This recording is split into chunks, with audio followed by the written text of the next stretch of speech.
Hello and welcome to the Quad Pod. And we have just made a thrilling discovery.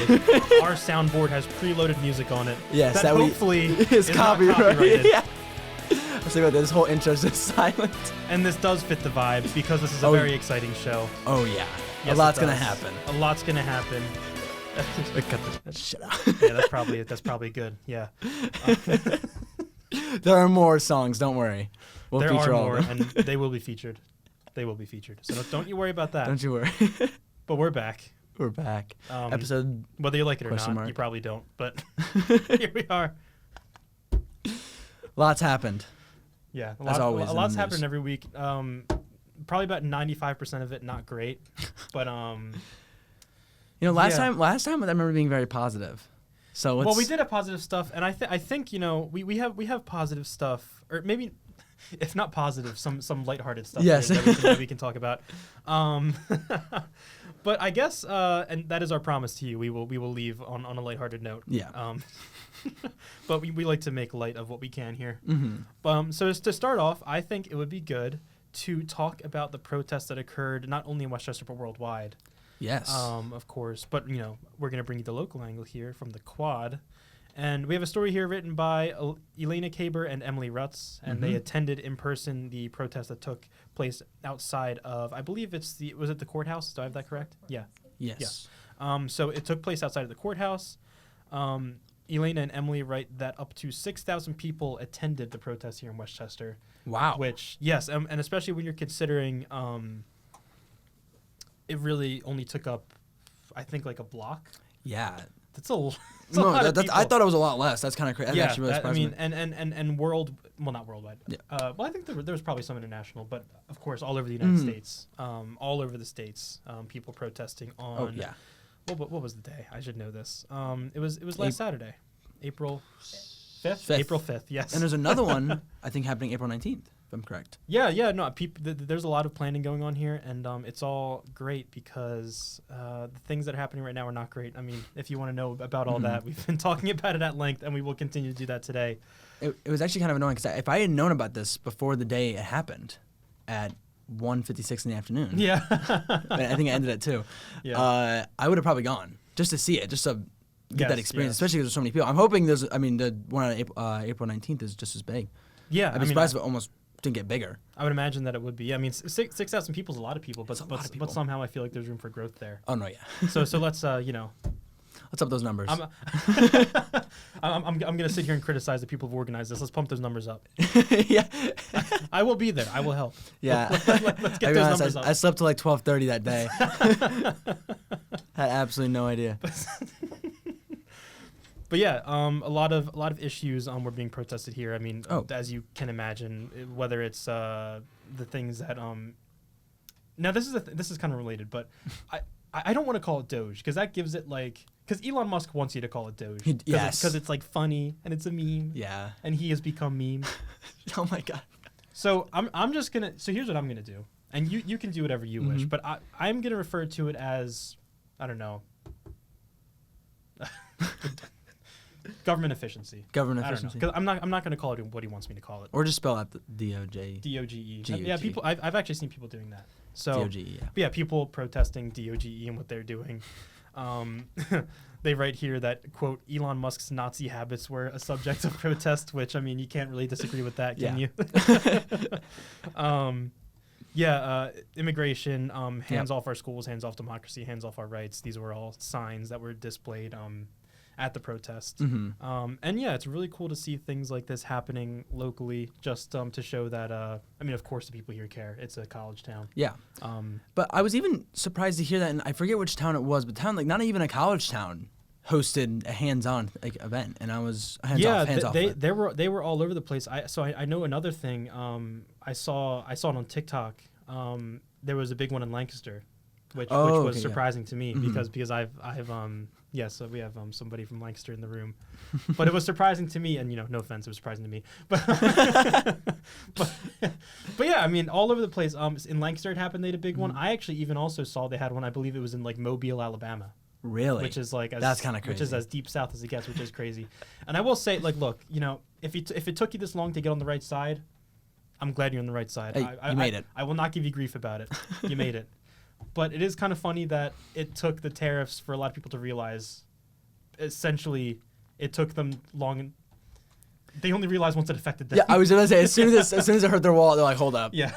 Maybe something's gone wrong here. If you found your way to the right side, thank you. Welcome. We're pleased to have you. Welcome. But in the future, let's try and have a little bit more maybe outside of the box thinking. Yeah. Critical thinking. Critical thinking, yes. Which again, we're all capable of it. Yes. We don't always use it. I don't always use it, and that's fine. Mm-hmm. But when there's certain things at a higher stake. When it affects other people, yes. When things are at this high of a stake, I think we should all use it. But if you made it, thank you. Yes. Welcome. That's all I'll say about that. Yeah. But no, super cool. I'm again really excited about this next one, and I wonder if there'll be even more after that.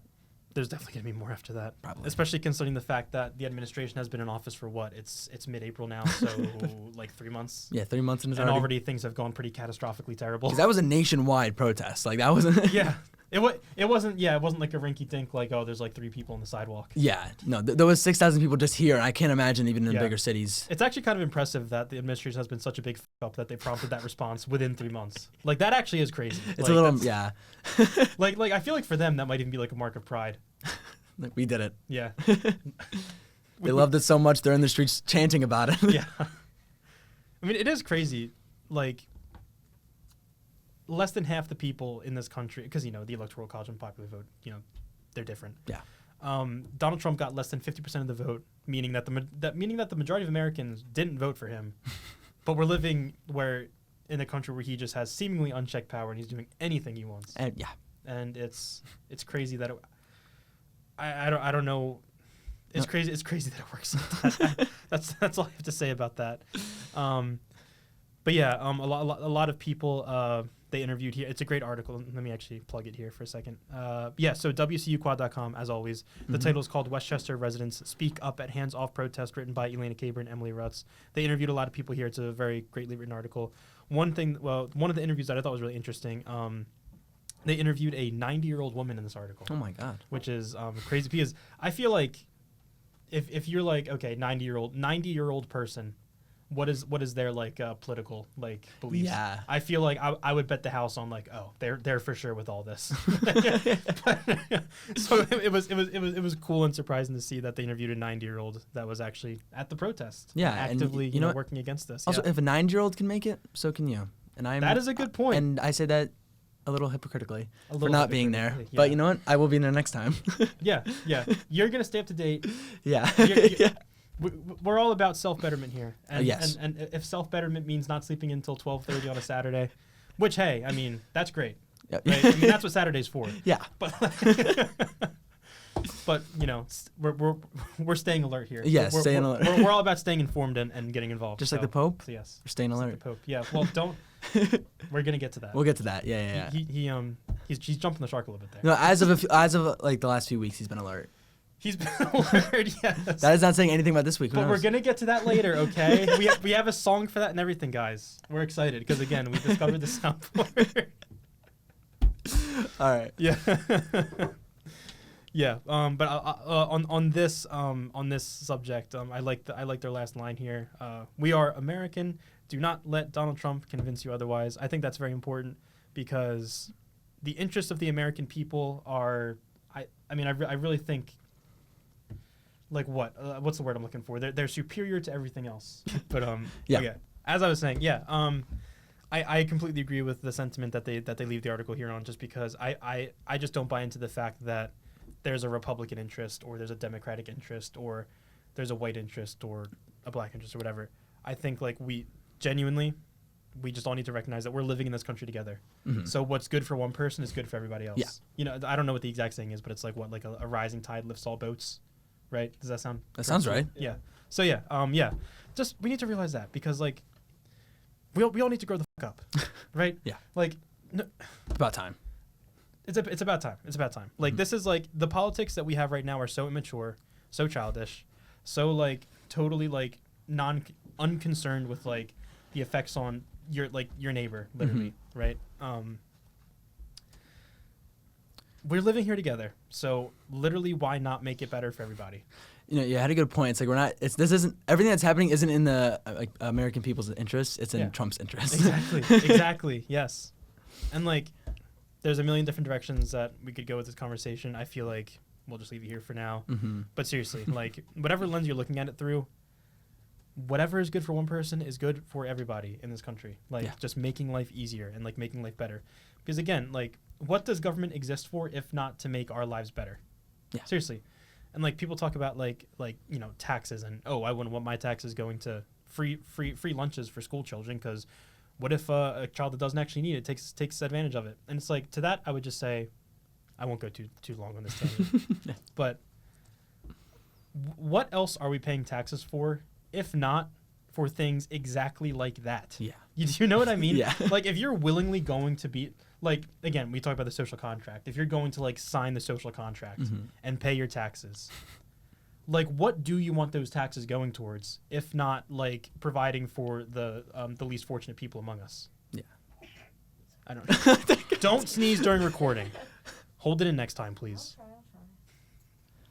Restart the episode. We gotta restart. No, but exactly. Like, I don't know. I mean, like, yeah. What exactly do you want your taxes going towards? Not for the people who need it. I mean, do you want us to build like the 17th aircraft carrier? I mean, I guess we could if you really want that, but like, I don't see why aircraft carrier for every home. That's honest to God. That's like, if I open up my phone right now and look at New York Times notification, that's like a Donald Trump quote. Yeah. Aircraft carrier for every home.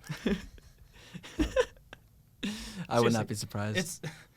I feel like I'm living in a fun house because as a political science major, I have a New York Times subscription and I get the notifications on my phone, and it's like every time it's like Russian roulette, like looking at notifications on my phone.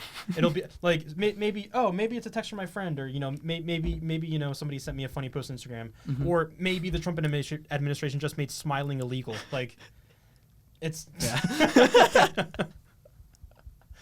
it's genuinely like horror movie shit that we're living through right now. No, I'll click on the news. I'll click on like the news online. I'll be like, wait, no, I gotta refresh the page. I did not just see that. Yeah. Speaking of, I did not just see that. That's a good segue. Anything on this list we could segue into. I was gonna say which one exactly. Which one exactly? It's a good question. Okay, I feel like this should be talked about because I saw this and I was like, wait, what? Mm-hmm. Okay, so I feel like I don't think we talked about this specific case, maybe because we talked about Mahmoud Khalil. Yes. I don't think we talked about this specific case. So I don't think so. Are you familiar at all? It's fine if you're not. Are you familiar at all with the case of Kilmar Abrego Garcia? I've heard a little bit, but not much in detail. Okay, so he was a Salvadorian national who was seeking, because the terminology is important here. I think he was seeking asylum, or maybe it was something similar. Mm-hmm. But he was here he was here legally and no criminal record. Deported to El Salvador and put into what is, I'm getting from the BBC, they describe it as, quote, a notorious mega prison. Oh my God. So just to be very clear here, when you have a presidential administration in the United States of America that is sending people, anybody, to what is described as a notorious mega prison, what are we doing? What on earth? Like, literally, what's stopping anyone from just being picked up and thrown into the mega prison? Exactly. That's the exact point, because they have no grounds for this. He was not charged with a crime. Yeah. They just think he was maybe gang related, when in reality, he was leaving El Salvador so that he was not going to be recruited by a gang. Oh there were credible threats against his life.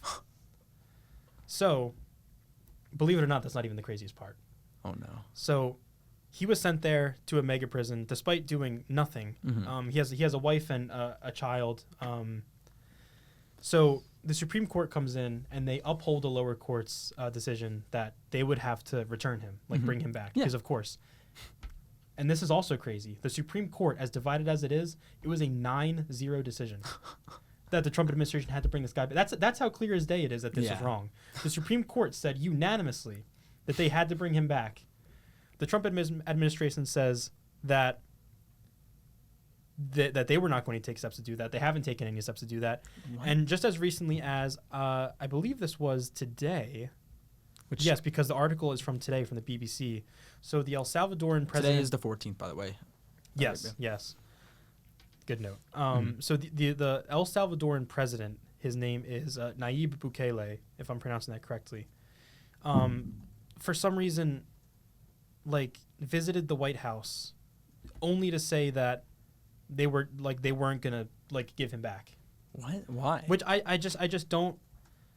I don't, and it really is so mind-boggling. I'm trying to explain it in a way that's understandable because I don't even understand it really. So Attorney General Pam Bondi said that it is, quote, up to El Salvador if they want to return him. No, it isn't. We sent him there. What the fuck are you talking about? It's up to El Salvador. Don't pass the buck when you're the one that took a guy off the street for doing nothing and sent him to a prison. Yeah, have some accountability, and that's the thing. This administration has no accountability whatsoever because if it did, and this goes back to something we talked about 3 or 4 weeks ago at this point, if there was any semblance of accountability, Pete Hegseth and Michael Waltz would be out of jobs right now. Yeah. I was oh, not my problem anymore. Send him away. Yeah. Nope. Just never admitting that a mistake has been made. The Supreme Court even was bro, you guys actually just messed up here. Again, this was not good. 9-0. I don't think people understand, in 2025, the Supreme Court agreeing 9-0 on something, that's insane. You f***ed up. Even as a political science major that is in my 3rd year, I don't know what the recourse is for an executive branch that is just straight up, not even not complying, actively flaunting, the judicial branch. Yeah. Okay. I don't, because Connor asked, what is done about that? I don't know. I don't because it's not the sort of thing that's ever happened before. It really isn't. If the Supreme Court says something, that's kind of just how it goes. Yeah. Whether you like it or not, the Supreme Court steps in that's what it is. That's the way it is, and then Trump, no. And it's unbelievable because they and by the way, I'm not praising the Supreme Court here because this is the same Supreme Court that struck down Roe v. Wade a couple years ago. And it's crazy because they make a decision that harmful that everybody knew, and it was the decision was made when Biden was in office, and for as destructive as that decision is, Biden wasn't oh yeah, we're not doing that. Yeah.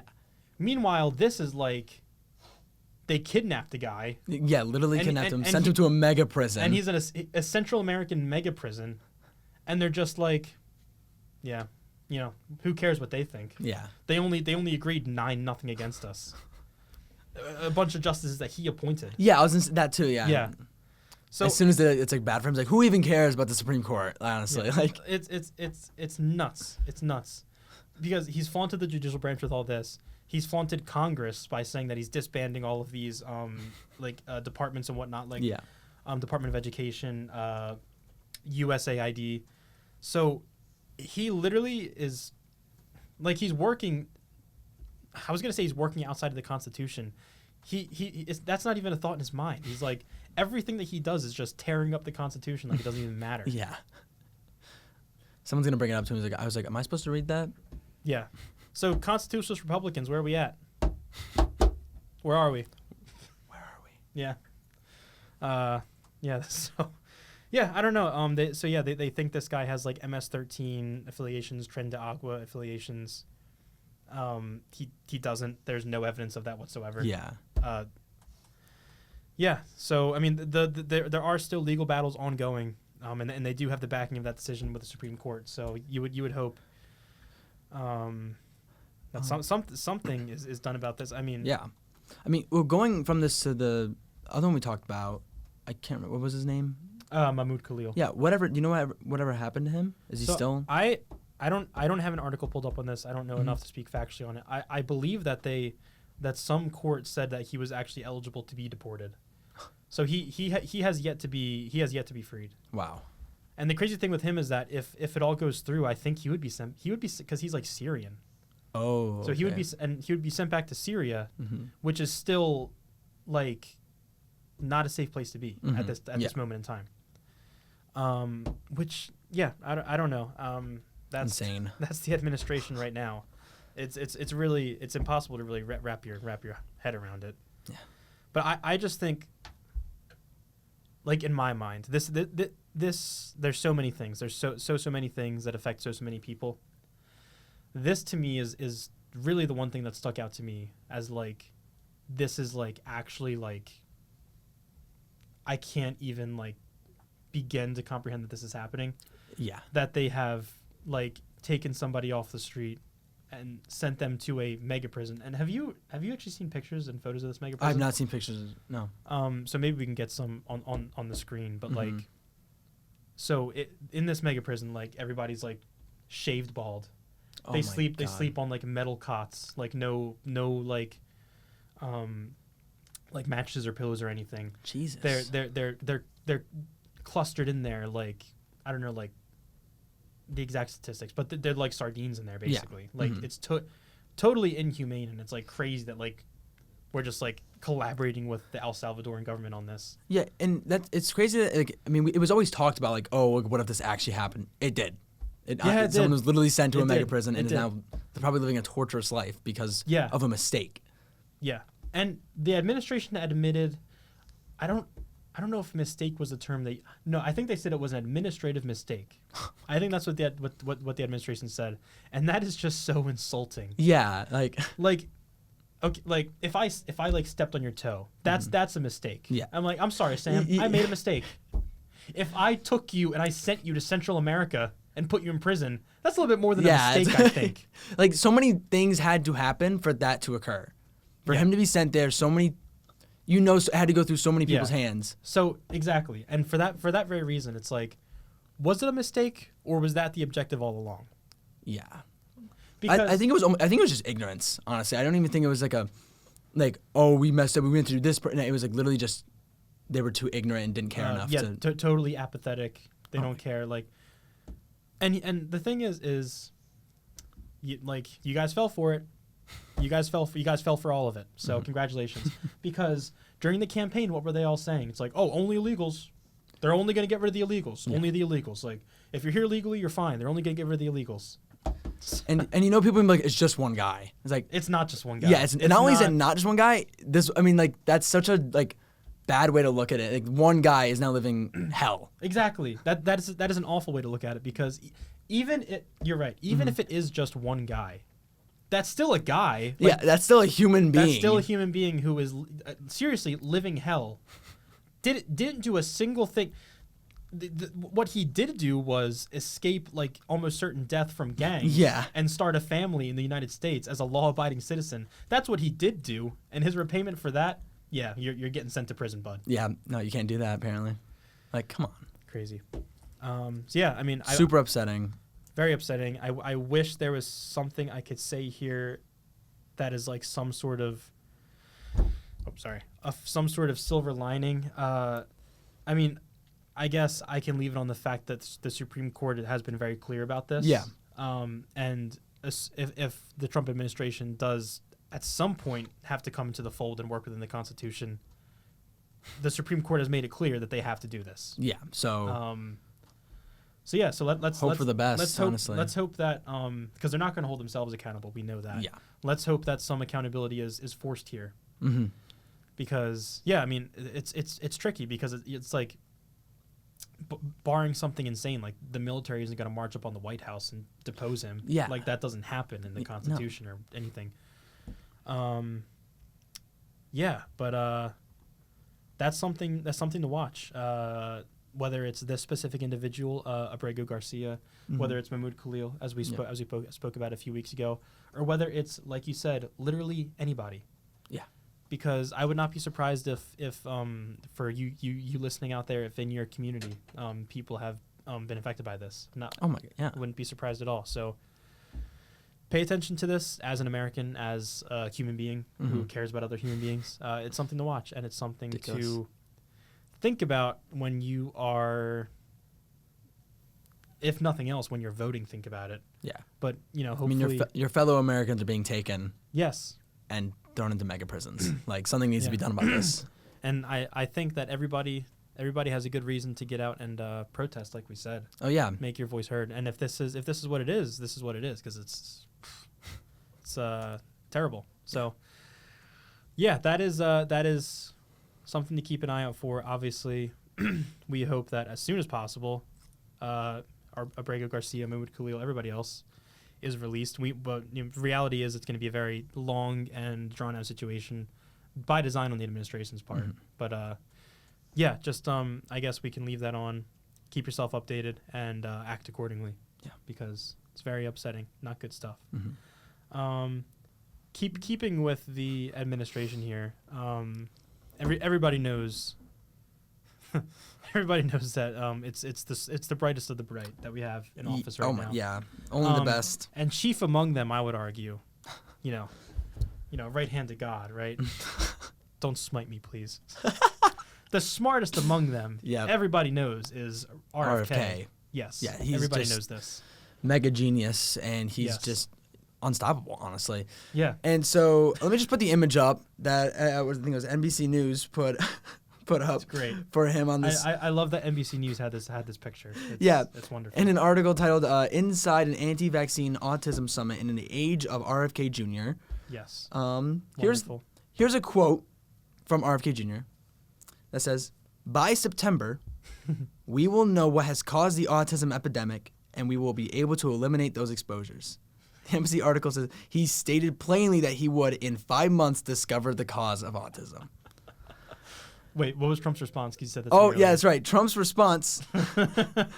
That would be so big. And again, guys, these are the people running our country right now. Yeah, Would that be big, Mr. Trump? Would that be huge? I think so. A little bit. I what a bold claim to make. Okay, okay. There's so much to unpack here. Yeah. So first of all, RFK Jr., unlike, I feel like it must be every other person before him that held this position, Health and Human Services Secretary. Mm-hmm. Unlike everybody before him, RFK Jr. is not a doctor. He's not a doctor. And I guess just for full clarity, neither of us are doctors. No. So don't really listen to us either. But you can listen to us when we say that RFK Jr. is not like he does not have the credentials to have that position that he does. Yeah. Because why on earth are you talking about autism like it's a communicable disease? Yeah, we're going to limit exposure. What? My God. We're going to limit exposure. He's it really is just crazy talking about autism as if it is like COVID. Yeah. Or and of course it was him. Of course it was him. Being so notably the anti-vaxxer, all this stuff. Now he's like, you know what? We're actually gonna figure it out this time. Like people haven't been trying to do this for years, probably decades. Figure out. Just and I mean it's in step with the rest of the administration, just totally just disregarding like actual science. Yeah. That actual scientists have done. And again, RFK Jr. is not one of them. And why 5 months? Why not just say now? Like honestly, why even? What's gonna happen in the next 5 months that you guys are gonna figure out autism? I don't. Yeah, 5 months. Hold on, I'm gonna talk about this in a second. What is this? I'll tell you in a second. Oh God. But I wanted to pull it up. Yeah. But that within 5 months. Yeah. Why the arbitrary like? It's like hold me to this, guys. Hold me to it because I'm gonna find out what's causing it. It's like no, you aren't, bro.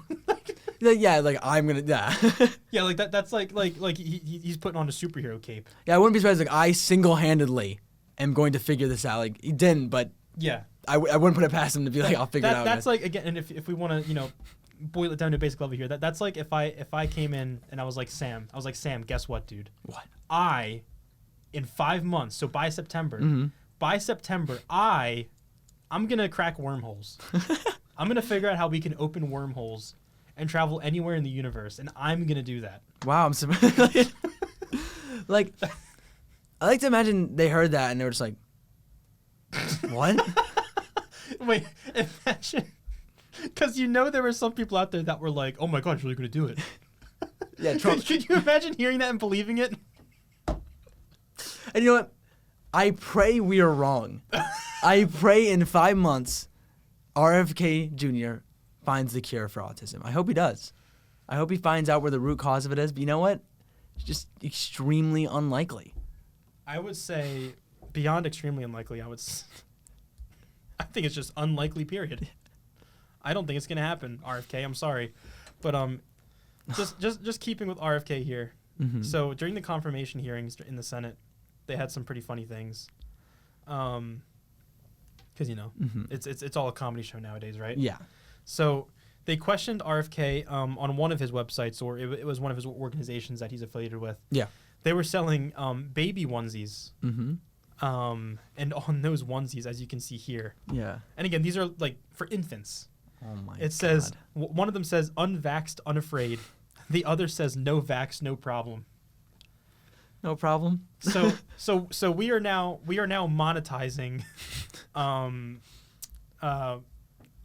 what? Like anti-vaxxers? And Yeah. anti-vax, yes, but like the vulnerability to like debilitating illness is now being like monetized and like promoted. So that's it's really good that we're doing that, and I'm glad that this is where I'm glad that I finally have somebody in the administration that is speaking for my values. Mm-hmm. You know what? Yeah, I'm really glad because there's nothing more American than having your 6-month-old die from measles. Nothing more American than that. Nothing. And that's why I'm so glad that RFK Jr. is in office. So glad. So very glad. And we're not, like, autism won't be a thing in 6 months, apparently. And yeah, 6 months. So, guys, it's all going to be great.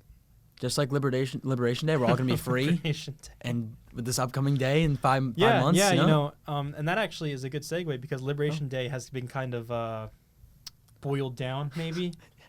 A little bit. So many of the tariffs, I'm not, again, I said this on a previous episode, I'm not even going to get too much into the specifics because this stuff changes literally every day. Yeah, it's tough. But Trump did pause many of the tariffs, and the stock markets did kind of rebound a little bit. And it's funny because there were people posting like, oh God, like, because they posted all the green. It's like, oh yeah, guys, oh you were all freaking out. It's like, wait, guys. Mm-hmm. Why do you think it was so easy to make it go back up again? Because it fucking cratered. Yeah. Like, it can only go up. It literally could, like, aside from like if he like kept like doing it and crashed into a literal depression. Yeah. It really could not have gone much farther. And people are like, oh, guys, yeah, you were all worried. Like, we're praying Trump did not double down on these tariffs. Yeah. And that he's now being like, okay. It's like, yeah, I'm happy too. Yeah. But like, it's not like he's not a genius or anything. It's just an administrative mistake. Yeah. Administrative mistake. Exactly. And another interesting thing here with all that, there are a lot of accusations of like insider trading and the fact that perhaps this was done on purpose. Yeah. So this is, and I'm looking at it right here, and it's like, is this like real? But it is real. So Trump on social media on the morning of April 9th, tweeted or whatever, truthed. I don't know. On Truth Social. Oh, yeah. He truthed it. He truthed it, guys. It's just, quote, in all caps, of course. This is a great time to buy! Exclamation point, exclamation point, exclamation point. Might as well put I am insider trading. Yeah.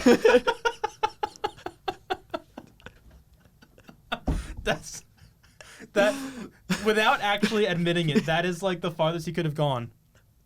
And it's fun. I like to think what he was crafting that up and was like, this is good. He's like, oh, when this hits the timeline, it's gonna be crazy. This is gonna go crazy. This part in the YouTube essay is gonna go insane. Like, it's like, sir, a new Trump truth has hit the timeline. So, and that is crazy, but I mean, so to kind of dive further into and I guess I should clarify, it's like technically an allegation. But whatever. Yeah. So Marjorie Taylor Greene, who is again one of our brightest members in Congress, the picture of ingenuity and intuitiveness and critical thinking and empathy, Marjorie Taylor Greene. Oh yeah. So during this dip in the stock market, she bought, this is coming from the New York Times, she bought, quote, between about $21,000 and $315,000 in stocks on those days. Oh my. The day before Mr. Trump's move, she also dumped between $50,000 and $100,000 in Treasury bills, according to required public disclosures made to the House. They think that they're like undercover, like this stuff can't come back up. Like, I don't. And the thing ultimately is like, okay, and I understand, like, in Marjorie Taylor Greene's district, like, the people who live there would, like, genuinely probably, like, commit seppuku before they ever vote for a Democrat. But, like, are they, like, looking at this and they're like, yeah, man, that I'm down with that. Sounds right to me. She's from, like, rural Georgia, so yeah. it's like that. Like, you get your money, Marjorie. You've earned it. Could I have a little? Also, my retirement's gone. It would be kind of nice if you could tell that feller Donald that this isn't going so well. Oh my! And again, God. I truly understand that they would sooner, like, off themselves before they vote for a Democrat. And and again, just to clarify, the last thing I want to do sitting here is be like, oh, Democrats are great and they would solve all their problems. They wouldn't. Yeah. But just, like, look at what people are doing, and, like, these, if people actually knew, I think that's the thing, if people actually knew, like Marjorie Taylor Greene, like, this is not a crazy thing to say, like, Marjorie Taylor Greene shouldn't have a job in Congress. Whoa, flaming hot take. Like, Marjorie Taylor Greene should not be in Congress. It's like crazy. Because she was also, like, she's big on the conspiracies of, like, you know, like, anti-vax, like staged shootings and whatnot. Like, it's, like, genuinely, like, a very deplorable human being. Like, if we're being serious about it. But, like, yeah. So it only makes sense, actually, that she's in Congress. Like, that's true. That's true. I'd actually be surprised if she wasn't at this point. She actually, like, if you're going by, like, qualifications by 2025 standards, she really does meet all of them. Really? Well, like you said. Oh, yeah. Just, like, totally greedy. Yeah. Like, callous about the actual needs of the American people. Just absolutely, like, delirious. Like, probably just like the way she thinks, I wouldn't be surprised if it comes out like, oh yeah, Marjorie Taylor Greene puts, like, 2 ounces of ket in her coffee every morning. Yeah. Like just believes the absolutely weirdest conspiracy theories. Yeah. Like, so she really is, like, she you know what? You're right. She belongs in Congress. She really is one of our brightest people in government. So I agree with you. She should be higher, honestly. Speaker of the House, I think. Yeah. Speaker of the House, Senate, maybe president. Maybe president. I'm not throwing off the table. But this is just ridiculous. I mean, yeah, like, if you had any doubt that, like, all of this stock market manipulation was anything for any other reason than to, like, you know, deepen the pockets of his actual, like, constituents that he cares about, which are, like, his mega rich donors. Yeah. If you had any doubts about that, I mean, just look at this. So, yeah. Yeah, it's.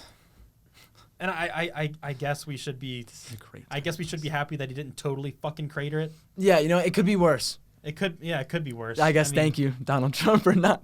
Thank you. For not completely destroying America. Yeah. I think if you had a penny for every time "Thank you, Donald Trump" was said on this show, you'd probably have 1 penny. It would be from that. From that sarcastic. Yeah, from that sarcastic. Yeah. Yeah. I'm looking at it. I can't believe he posted on social media. This is a great time to buy. I can't believe that he posted that. It's like he doesn't have everyone's, like, iMessage that texts everyone. So he's just like, fuck it, let's just put it on them. He wanted to create a Signal group chat, but he couldn't figure out how to do it. So he went to. He was worried about accidentally putting on the journalistic. So he's like, let me just, like, get ahead of it, and, like, everybody can see it now. Everybody can see. Yeah. This could mean anything. I'm talking about who knows. Yeah. Yeah, that's great. Oh God. But yes. Which one do I want to go to here? Actually, there's a lot of great stuff that we can go to here. Isn't insider trading a federal crime? Oh yeah, absolutely. Yeah, 100%. Yeah, I mean, we're well past that, I guess. We're well past that. I mean, our president's probably committing, like, 5 crimes a day on average. Yeah, probably about. It's like I feel like at this point it's like, so, like, his last administration was like, oh, like, he was, like, colluding with, like, the Ukrainians. We're not colluding. He was, like, kind of pressuring the Ukrainians to, like, give him information on Hunter Biden in order for, like, critical aid to pass through. That, like, oh yeah, so he did that. You know, we're gonna impeach him for it. He did get impeached for it. This administration is so different because it's like you can't look at it in, like, concrete moments of, like, he, like, you know, like, committed, like, a constitutional, like, violation here and there. Like, I feel like this administration, you got to look at it as like basketball stats. like Trump is averaging like 27 and a half, like, constitutional violations a day. like Triple doubling in Dude. crimes. Donald Trump is triple doubling in crimes right now. I can guarantee it. I can guarantee it. Oh my Yeah. God. Like 8.5 assists a day with like Elon. Yeah, helping other people. And Pete Hegseth. Yeah. So he might be putting up an MVP season. Like I think so. we might have to just sit back and witness greatness. Like honestly. Might be the move. Yeah. And that is for me what is so tough about this administration is like genuinely like 10, 12 things happen every day that it's like, oh, that's the worst thing ever. Yeah, it's like, oh. Again, like looking at news notifications like Russian roulette. It's like you don't even know where to start. I see it, I'm like, oh, it can't get much worse than this. And next time I'm like, oh, it it's did. like, oh, it did. It did. Yeah. It really is crazy that despite everything, I think we actually kind of got the worst case scenario for this administration. Probably. Like yeah. even despite the fact that we knew everything that he wanted to do, Yeah. I think this is still actually the worst case scenario. God. But we still. Hey, we're only 3 months in, or like 3 We're or 4 only months in. yeah. Maybe it'll get. And we still in theory have democracy. Yeah, you know what? And in 5 months, in autism will theory. be gone. We have a lot to look forward to. There's a lot on the horizon. Absolutely. I would also say to vote in primary elections too, just because I don't know if we have any coming up, but like I know as a registered Democrat myself, I would very much like to see them doing more. Yeah. And if you sympathize, whatever. If you agree with me on that, I don't know what I was trying to say. Yeah. If you agree with me on that point, I would definitely look into when primaries roll around, looking into candidates that are challenging. If you live in a Democratic area, which you might not. Yeah. But if you live in a solidly Democratic area, look into primaries and look into candidates that are speaking more to what values you hold. Mm-hmm. And I only say this because this is like somewhat unrelated, but I think it's relevant to just the whole conversation of government and whatnot. Yeah. So for right here in Chester County, actually, Chester County, Pennsylvania, our United States representative is, our United States representative is Chrissy Houlihan, who is a Democrat. Yeah. But the troubling thing with that is she has accepted many thousands of dollars from. Oh my God, I'm fine. Sorry, 1 second. I think they're trying to get me. Chrissy Houlihan has accepted many thousands of dollars from AIPAC. Are you aware of what AIPAC is? No. So it's the Israeli super PAC group. Oh, okay. Which essentially gives out campaign funds to politicians who agree to like vote in favor of Israel. Oh, okay. And of course, with everything going on right now, that's like really, really not a good look at all. Mm-hmm. So Chrissy Houlihan actually is AIPAC approved, so meaning that she's essentially approved by the Israeli like apparatus. Yeah. And to me, people have very different views on this. It's very controversial. It really but is, to me, as a Democratic representative, that's kind of unacceptable. Mm-hmm. Now, I don't live in Chester County, but for those who do, that's something to look into. I don't know. No, just a little aside because it came to my mind and I thought it's important to talk about. No, definitely. But so speaking of local politics and whatnot, yeah. Here in the state of Pennsylvania, our current governor is Mr. Josh Shapiro. Pretty cool guy, I think. Yeah, by the and lovely large. Josh Shapiro. Yes. Unfortunately, his home was the subject of an arson attack over the weekend. It is notable to note. So the motive is undetermined as of yet. Yeah. They caught him, right? They did. Oh, yeah, that's they did. It's important to note, despite the fact that the motive is unknown, it's important to note that it was Passover, which is a Jewish holiday. Yes. And Josh Shapiro is Jewish, so that is, it could play into it. It could not. Yeah. It's hard to say, but it's important. The political landscape is so. Yeah, it's crazy very right now. That is a very real possibility. Yeah. Especially given the fact that he had family over. It wasn't just his family. That's He had extended family over for this. So that was when the attack occurred. He had, I don't know exactly who. I don't think the article states exactly what, but he did have his family in addition to extended family there. Fortunately, everybody is okay, and that's the important thing. Is that everybody's good. I mean, obviously, emotionally and mentally, that's very traumatizing. Mm-hmm. But physically, everybody's okay, which thank goodness for that.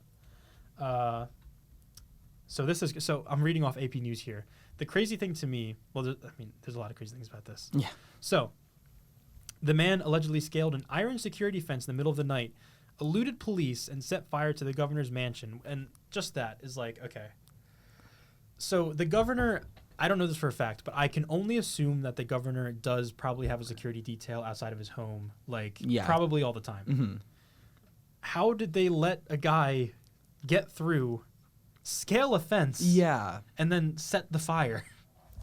No, this is crazy because now I'm worried that this is gonna spark other people to do this because he did it and set their house afire and he was caught.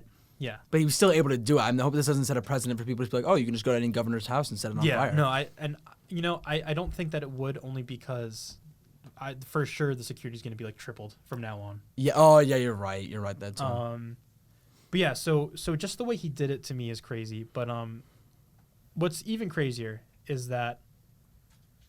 Okay. Quote: Balmer, 38, who was the suspect who was apprehended, told police he had planned to beat Governor Shapiro with a small sledgehammer if he encountered him after breaking into the building, according to court documents. Oh my God. I'm sorry, but what kind of Bugs Bunny ass plan is that? You're gonna go into a house and beat somebody with a sledgehammer? A sledgehammer, yeah. What? This is a straight up an assassination attempt on Wile E. Coyote. Yeah, it's. Yeah, every other assassination attempt's a gun. No, I'm gonna set his house on fire, then kill him with a sledgehammer. So also here,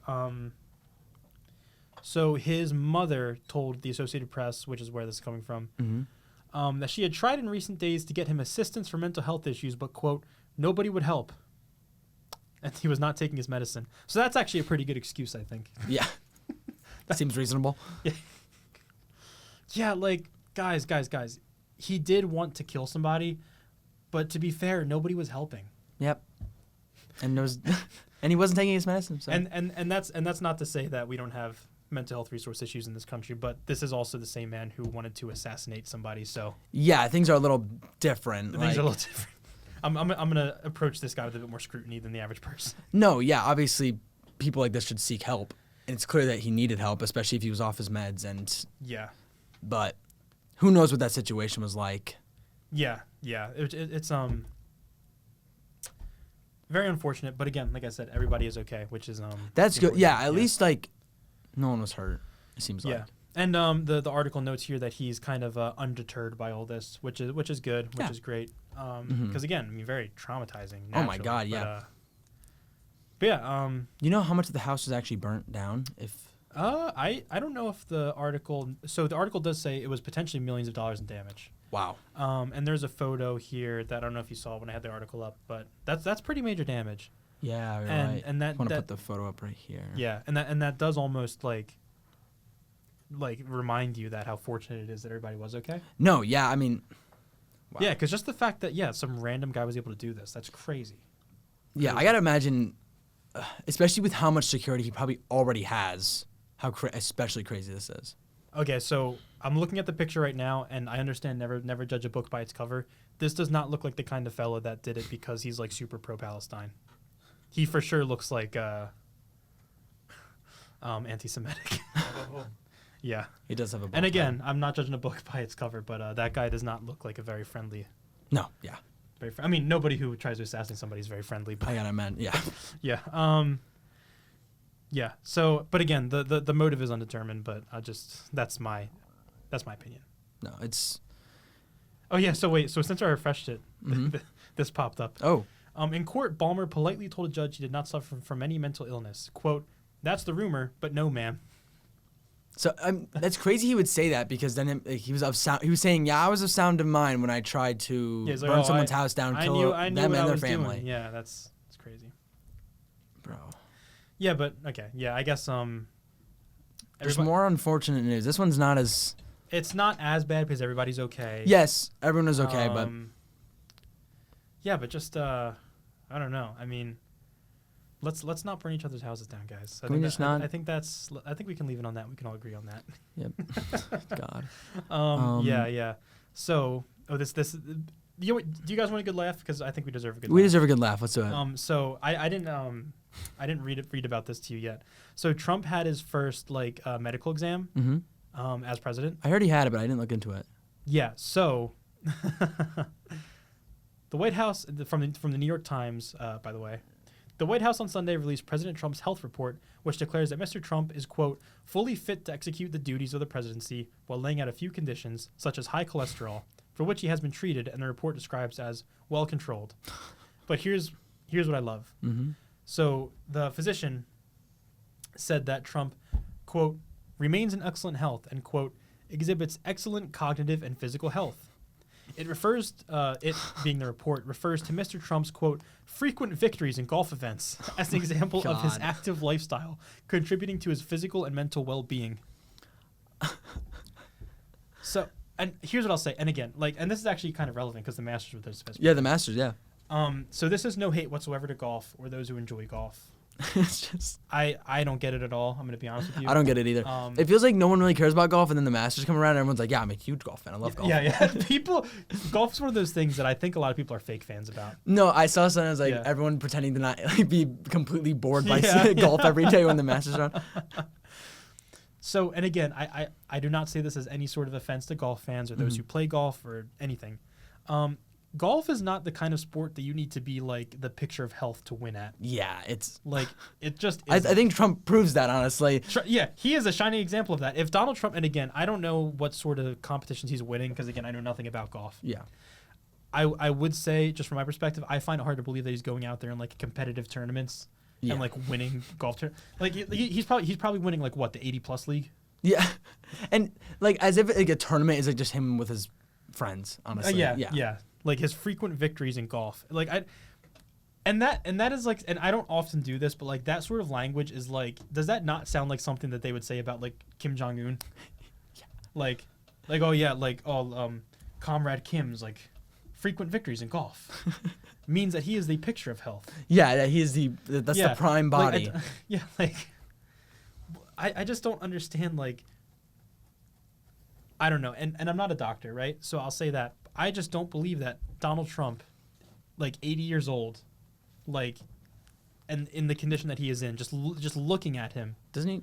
I do not believe that he is, fully fit to execute the duties of the presidency. Doesn't he drink multiple Cokes a day or something like that? I think he does, yeah. Can I throw something Yeah. Oh, yeah. I just checked. He's 78. Mm-hmm. But another wrinkle of this, right, is they're saying, his active lifestyle. Let's say your grandfather plays golf frequently, right? Let's say once a week or whatever. You'd be like, he's so good, he's so active. You'd be like, he's doing great. Yeah. For his age. That would also kind of apply here because he is 78. Yeah. He is active in the sense that that's as much as a senior citizen can manage. Yeah. And not much past that. Yeah. He's doing the bare minimum essentially. Yeah, they're acting like. Which is it's not as though you'd expect a 78-year-old to be running a marathon. No. But it's we have to talk relatively here. Yeah. Yeah, they don't make it for a senior citizen his age. He's quite No, he's incredibly active. He does all these things. He's probably he looks like a 40-year-old. And really, it's a good point because I think the central issue at all of this is the fact that we do indeed have a man who is president. Who you said 78? Yeah. 78. That's 78. That dude's a fossil. And again, the whole thing with Biden has dementia. Biden can't speak. Biden falls asleep all the time. Donald, guys, we've listened to Trump talk, right? Yeah. I don't have to explain this. We've all just heard the man speak the English language. Tesla. So Tesla. I love Tesla. I love Tesla. He's historically a bad speaker. Yes. Not to say Biden was this incredible speaker. No. He wasn't. No. But we can't Trump is infinitely better. No. And I don't. Yeah, 78 years old. Let's just be honest here. Trump is just not that fit. I do love that our solution to Joe Biden being so old was It's like, yeah, he's too old. He's I think he was like 81. I could be wrong about that. I feel like he was like 81 during the election. Yeah, I think so. It's like, he's too old, man. He's too old. He's too old. Let's get the 78-year-old in there. Like by the time Trump is done with his 4 years, he'll be as old as Biden was. Older than Donald Trump. I wish you a healthy presidency, dude. Dude. I wish you nothing but the best. You know I'm a big fan. You got this, gang. Yeah, let's just. I mean, yeah, like I said, I don't understand why they're trying to act like he's like he's the most active and fit he's ever been at 78 years old. He told reporters that he had, quote, a good heart. I mean, that's not. He probably got that from RFK. You know what? I'm actually really surprised it wasn't RFK that did the physical. That is actually surprising that it was not him that did it. Yeah. Wow, it's so great. Donald, you win so many golf tournaments. Oh, that's a good heart. I can tell. That heart's bigger than the bear heart I ate last summer. As someone who eats heart quite frequently, I can tell you. Know. He thinks it's like the fucking Grinch heart. It's like it grew 3 sizes since last term. RFK would believe, genuinely. RFK would believe that the bigger your heart is, the better. Like the physically bigger it is, the better. He would believe that.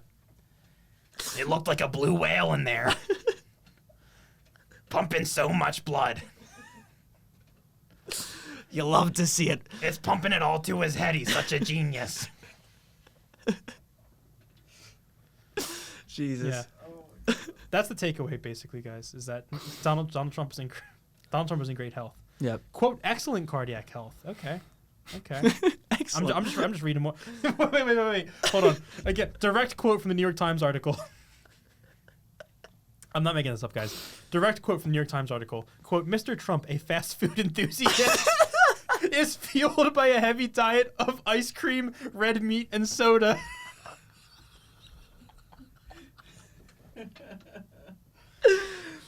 But he wins all those golf tournaments, so you know. Okay, look, here's the thing, right? Yeah. I do love McDonald's McNuggets as much as the next guy. Yeah. I love, I don't know, like a Wendy's Frosty as much as the next guy. Yeah. If you get to the point in your life where you are being described by the New York Times as a fast food enthusiast, Dude. I think you need to look inwards a little bit. Fast food enthusiast. Oh my god. And a diet heavy on ice cream. If you eat so much ice cream that is considered to be a heavy part of your diet, that is insane. Like everything about that diet was horrible. It was ice cream, soda, and fast food. And it is so funny too, like the dichotomy between Donald Trump and like how he lives his life and RFK's whole shtick. Of like, yeah, getting all the. Well, Mr. Trump had to try the new Frosty. I think during his confirmation hearings, he's like, for people who love a good Diet Coke and a hamburger, like my boss does, they should be allowed to do that. It's like, I can't tell who's like the Igor, like in the Frankenstein situation. Like where Trump is Frankenstein. Is it Elon or RFK? In either case, Trump is Dr. Frankenstein. Yeah, and either way, he's Dr. Frankenstein. Elon or RFK, depending on how you look at it, are the monster. So they have him standing at 6'3", 224 pounds. So something funny that I saw this on Instagram or something. Mm-hmm. But so Donald Trump actually has the same height and weight measurements as like Derrick Henry. Do you know who that is? Derrick, the NFL running back. So. Difference is, I don't think very much of that is muscle on Donald Trump. Yeah, probably not. Yeah, the fast food enthusiast. Speaking of health, though, we can. Okay. So quickly, and again, because we like to leave you guys on fun little nuggets and whatnot. So you haven't seen it yet, but I went to see the Minecraft movie. Yeah. I've been wanting to go. I actually don't want to talk about the movie itself. I actually want to talk about the all the stuff surrounding it, which I know you're familiar with. Yeah, very. And probably everybody watching is familiar with as well. But basically, the idea that it is the most hilarious thing you could possibly do to go to the Minecraft movie and throw various food items when Jack Black says chicken jockey. Now look, let me be absolutely clear. I have no problem whatsoever if you go into the theater and you want to clap and cheer and say chicken jockey with Jack Black, you know, and generally just have a good time watching the movie. That is great. I love that. What I don't love is making the most insane messes ever that other people have to clean up. Yeah. Also, like throwing food on people that just don't want food thrown on them. I've seen like parents out here being like giving warnings to other parents about taking their kids to the movie. Yeah. Because honestly, did you see what the director said? I'm pretty sure it was the director. The director was all about it. He was like popcorn never harmed anybody or something like that. It wasn't that, but it was something not, like that. Yeah, and it's like is that true? Yes, but that's also not the point. Like if I had to clean the theaters and I walked in after a Minecraft movie and saw all the popcorn, I would quit on the spot. Yeah, seriously. I wouldn't do it. That is horrible. Yes. I've seen like fireworks being set off. Like you said, they brought water guns. Water guns, yeah, they did. So, and it's funny because I went with a few of my friends, and my one friend even brought a few friends from like Villanova. So it ended up being like there was like 7 or 8 of us in there, and like when I tell you like when my group of like 8 22-year-olds was the most well-behaved group in that entire theater, that is a problem. Yeah, that is a problem because we were like clapping and cheering and you know having fun with everybody else, but I'm pretty sure it was high school kids, which tracks because as we've discussed before, the generation after us is cooked as we've described before, but like genuinely like yelling and screaming, but like before the scene even came on, they were just yelling chicken jockey, which is like really funny guys, that's the buzzword, that's really funny. I know I sound like such a grandpa, but seriously. But here's the ultimate thing. When you do things like that, you know, whether you're yelling in a movie theater, because they were screaming in the movie theater, you're throwing food at people, creating a mess somebody else has to clean up, you are going into a space that is meant for mutual enjoyment. Like everybody's going there to enjoy themselves, like, you know, and be a part of that experience. You are going into that and you are just making it all about yourself. Yeah. That is what you're doing. And exactly with that point, because it's like it's one thing if you're just like, oh, chicken jockey, yelling it with everybody. Seriously, and again, that's fun. That is fun. Yeah. I get that. If I was gonna go see it, yes, I would yell chicken jockey. But to then like either shoot water guns, set off fireworks, throw popcorn. I saw someone brought a chicken. They brought a chicken and held it up. Like these things are taking everything away from the movie and just making like look at me. Exactly. It's all about attention. It's all about clout. And one of the things that I thought about is like. So luckily in my theater, I don't think this was an issue, but like you think about the Minecraft movie, right? Like that's a family movie. Yes. Like you're going to have like parents taking their like young children to see that. Meanwhile, you're going to go in there and like fucking like throw a slushie like 3 rows down. Yeah. Like guys, like I don't know. Like I don't know. It's social media. COVID had an impact. Like we're finally going back to the theaters. Yes. And this is what you start doing? Exactly, man. I don't know. I just feel like the generation below us is like, they just kind of like don't care about other people. Honestly. I mean, it's really like, it's like kind of frightening a little bit. Yeah, there's just so much. They know that like if they do this, they can record it, put it somewhere and get a like. That's exactly what I was about to say too, because it's all about, it's like clout culture, right? It really is. Like, I don't even know if they actually think it's funny or if it's just the idea that like, yes, they can do it and record it. They can post it on TikTok and get like 50 likes and that's their mission succeeded. Right. Yeah. It's like, yeah. Like, I don't know. It's tough. Cause it's like on one hand, it's like have fun, but also don't be an idiot. Yeah.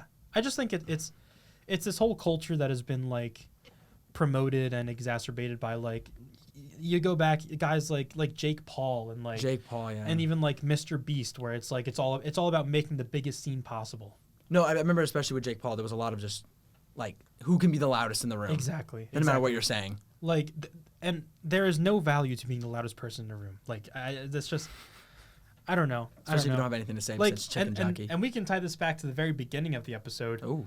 Like, let's just care about other people, actually. Yeah. Like, let's just acknowledge the fact that maybe some people do want to sit there and appreciate the cinematic beauty of the Minecraft movie without having popcorn thrown at them or water guns squirted at them. I would honestly just go to the back row just so I don't get anything thrown at me. That's a good point, yeah.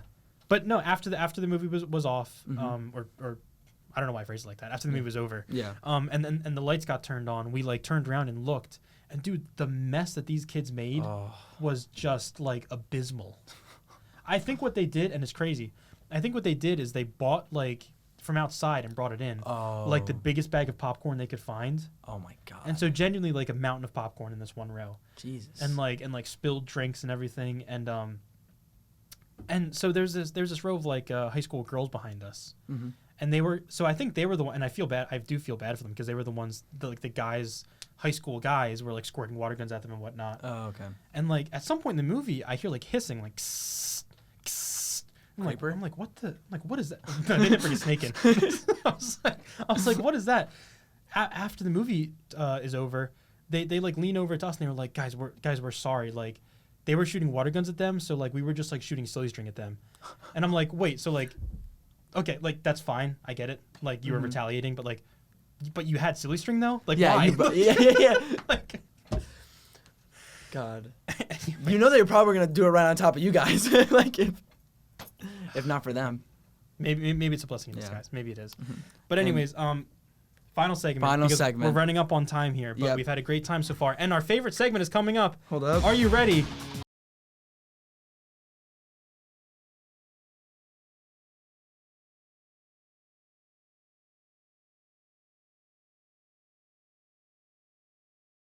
Pope update.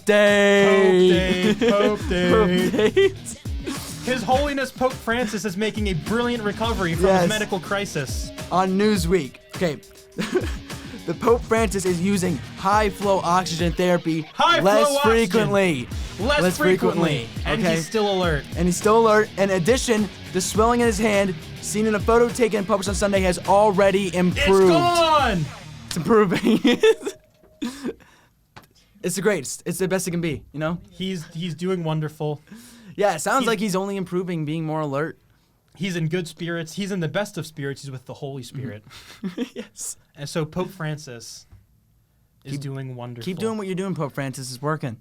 It's working. Whatever your regimen is, keep it up. Keep it up. Keep it up, man, because we need you. Mm-hmm. We need you. We need you. We need you. Keep sending your prayers to Pope Francis. Yes.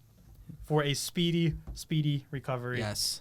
And that is our favorite segment on the entire show. I've been waiting for that. Fun for this week. And I think that's the best one we've done so far.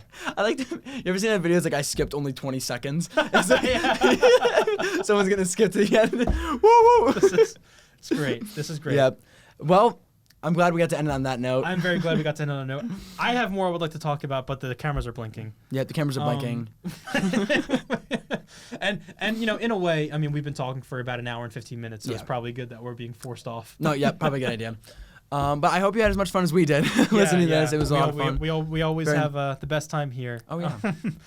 Yeah. So bad things going on, some good things going on that give us hope. Yeah. But stay in the loop. That's the best thing you can do. Yes. Keep yourself up to date and informed, and act accordingly. If you want to make your voice heard at any number of protests, do that. Mm-hmm. And yeah, our mission here, week in, week out, is to just bring some important news to the forefront, discuss it in a way that is helpful, but also maybe make light when we can. Mm-hmm. Yeah. So thank you all so much for tuning in. It means so much. We have a great time doing this, as always. Have a wonderful week. We will see you next week. See you next.